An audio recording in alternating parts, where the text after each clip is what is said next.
Going to talk about bench press for athletes. The goal with New Athlete Project is to set a new standard for athletes that are capable across the 9 athletic archetypes. And to do that, we need to look at what's being done across different sports and across sporting history to then set new standards and think about what we're doing next. The bench press has been a key movement in strength world for the last 50 years or so. In the old time, it was all vertical press, but more recently, the bench press has been a big part of the strength world. And there's probably more pushback against it today than there has been at any time over the last 30, 40 years, with coaches that say, no, it's going to make the athlete too stiff. No, it's not going to transfer to movement quality. No, it doesn't give power. But then you can still cut in videos of all of the fastest men, or many of the fastest men over the last 20, 30, 40 years who had massive bench presses. Ben Johnson is the biggest picture of that. He won the Seoul Olympics, got done for drugs, which many sprinters have, but he had a huge bench press and a big upper body, and he was very fast. He broke the world record in that sprint. My background working with the best rugby team in the world, best players, I wanted my players to have a strong bench press. It was definitely a key part of the program. And we got up to double body weight for some of the lighter players. I wanted everyone over 1.5 times body weight. Not all of the big players were over 1.5 times body weight. But we did use that movement.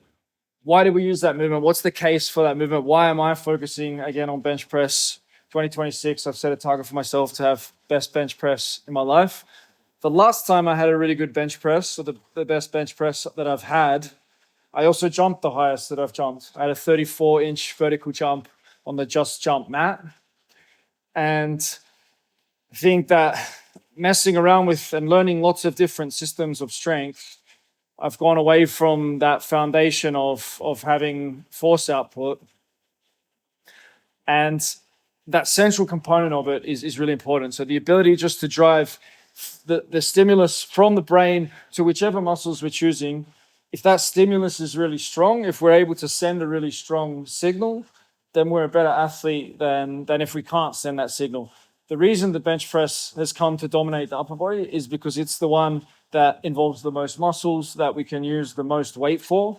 And so you can train the nervous system connection really strong, which is a big part of why Ben Johnson and Charlie Francis were huge fans of the bench press. They wanted that really strong neural stimulus to be able to lift that big weight, but they could do that without training the legs at all. So if they were going to sprint later that day or the sprint the next day, they can stimulate the nervous system and push really hard with that electrical system that sends signals to the muscle, but not influence the legs, which I think is a big part of what you do with the rugby players as well, because they're big men and they have to run quite far for how big they are when they're doing their field practices.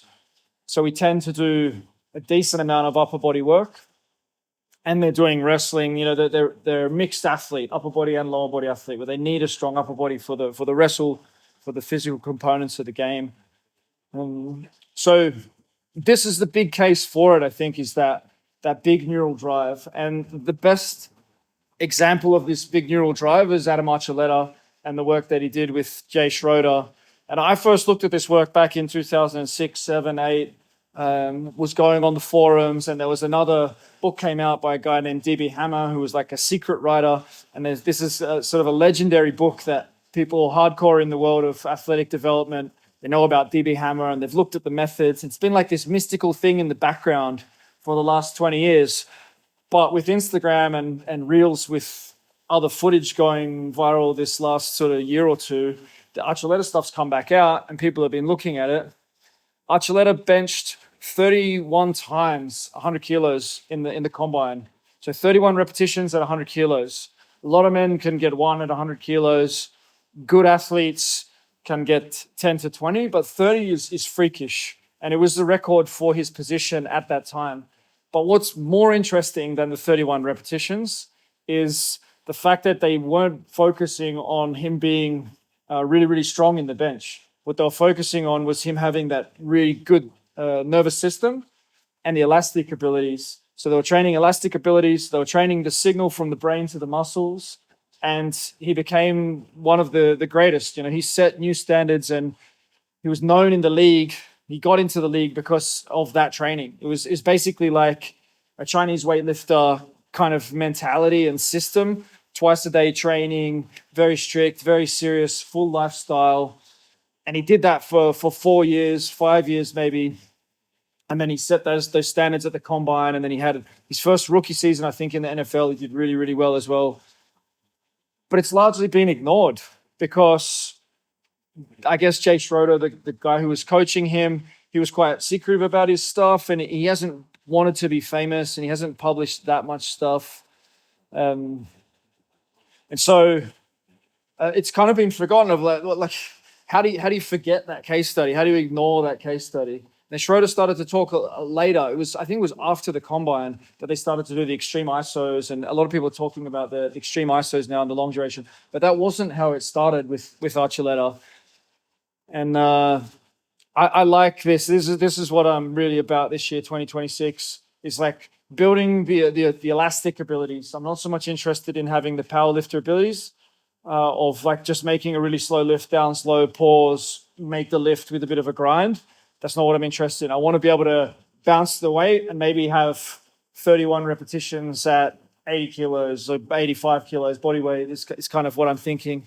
And I think that's going to transfer to other stuff. But yeah, this is kind of an intro. I don't know if that brings up any questions or thoughts. So for someone like me or someone who is new to bench pressing in a more dynamic and elastic way, how would someone start to implement some of these methods to get a stronger bench by improving their neural drive from the brain and also becoming more tendon dominant in the bench press?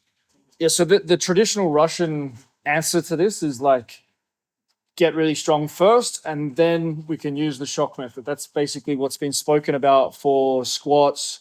Get to double bodyweight squat, and then you can start jumping off these crazy things. And it's kind of the Russian track system for building sprinters, which is really the basis for a lot of what you see in the strength world today. They're coming from the Russian track system, which is why a lot of it's linear and doesn't think laterally. But that's a different conversation. But some would say that, okay, you need to have a really big base of just normal strength to be able to justify the elastic stuff. I don't think that's intelligent. I don't think it has to be like that.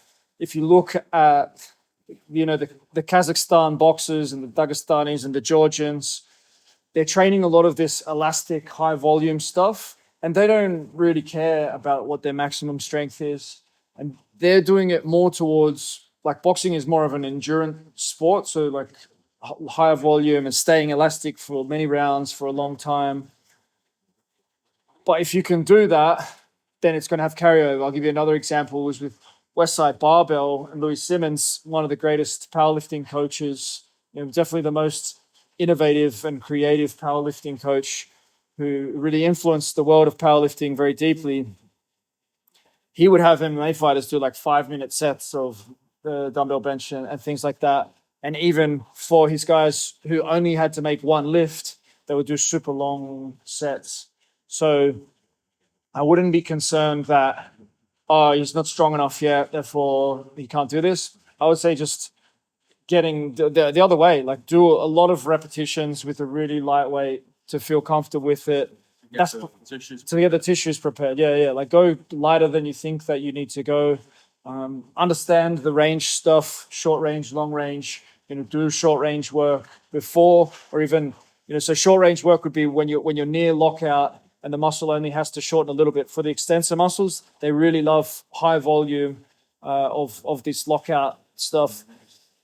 But also being able to do French presses and those like stretched positions. If you stretch the tricep from the shoulder, also from the elbow, but it can be really light. But yeah, this work is valuable. I think the biggest reason, and that was probably the biggest reason that I didn't jump too much into the Archuleta Schroeder stuff. Part of it was the mystery, and it was just so different to everything else at that time. And part of it was I was always on the verge of like my tendons pissing me off because I was doing this strength stuff in the like 1 to 5 rep range. And I had in my mind, which was the dominant thought at the time, if you don't want to add muscle mass, then you should stick to the 1 to 5 rep range. And I was more thinking like this of relative strength because I was always already quite big for my sport. I still had in my mind that I wanted to go to the Olympics for hockey. So I wasn't trying to be heavy. And so I was always on the edge of the tendon stuff. But I think you're not going to get the tendon stuff in the same way that children don't get the tendon stuff if you just do a lot of low intensity elastic stuff. And the extra plus on this is like having a bit more difference. So the differential learning and differential loading. Wolfgang Schulhorn's just published his book as a physiotherapy book about differential strength training. And the big idea is that we should do more different reps, that we should not try and hit this one groove of movement all the time because we get more injuries. And so they've done studies with basketball teams and other athletes where they use more different positions. And by using more different positions, they get less injuries. Charles Poliquin, Louis Simmons, they arrived at the same conclusion. Charles Poliquin had the biggest library of movements. They always use different strength curve. There's a lot of variations. If you look at how they pressed in West Side Barbell, they had presses that were elbows in really close. They did tons of this different tricep stuff, all different positions. Especially the extensions. Yeah, they did all different kinds of extensions. They didn't really do like the full long range, like you're really into the mobility world stuff. They didn't get into like high level mobility, but Charles was a big fan of stretching and used a lot of therapies to try to lengthen the white tissues.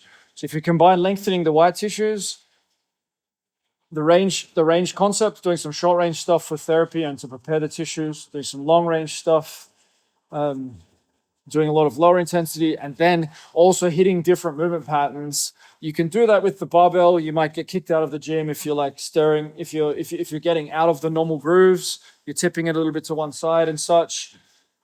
But even just the way that we're training this explosiveness, we want to be all of the positions. We want to be able to amortize, meaning to be able to be like a spring in every angle. But then you can do the craziest stuff like as push-ups or as medicine ball passes with somebody or with the dumbbells to hit all these different lines of force, stuff with the cables.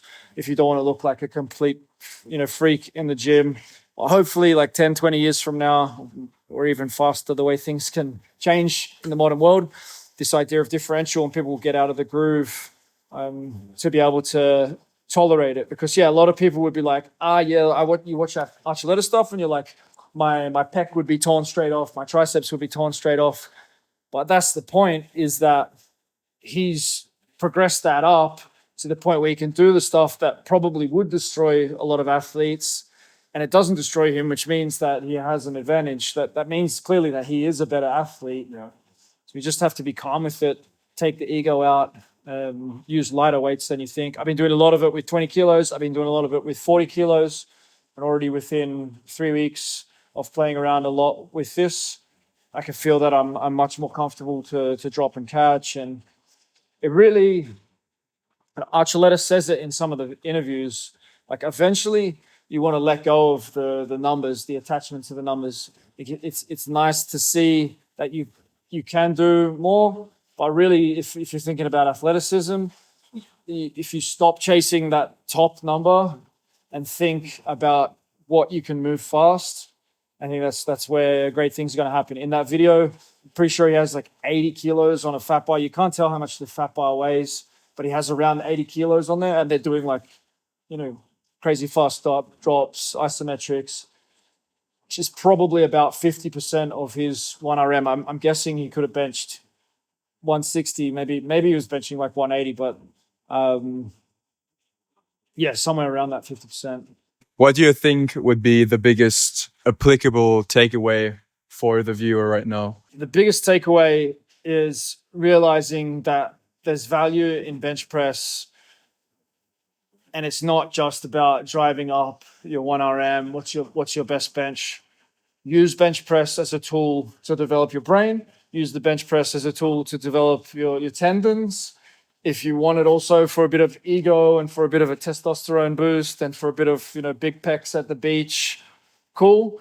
But that's not the only way to think about the bench press. You can think about it as being a really important upper body tool for athleticism. It's not the only way to do it, You can use heavy dips. You can use weighted muscle ups. I think the weighted muscle up is really underrated as well. I think like jerks and push presses are underrated and underused by a lot of athletes. But if you do have a big bench and you want to develop it, it's not something that you should feel bad about or feel like, oh, I'm being a gym bro because I'm benching. There's definitely carryover to athleticism. I'll finish with one story of one of the best athletes that I've worked with. His name's James Tedesco. He's a legend in Australian rugby league. I started working with him. He'd had consecutive knee injuries. I think he'd had 3 in a row, like big ones. And his career was kind of on the line a little bit. And we started to work on his legs, obviously. And we worked his front squat up.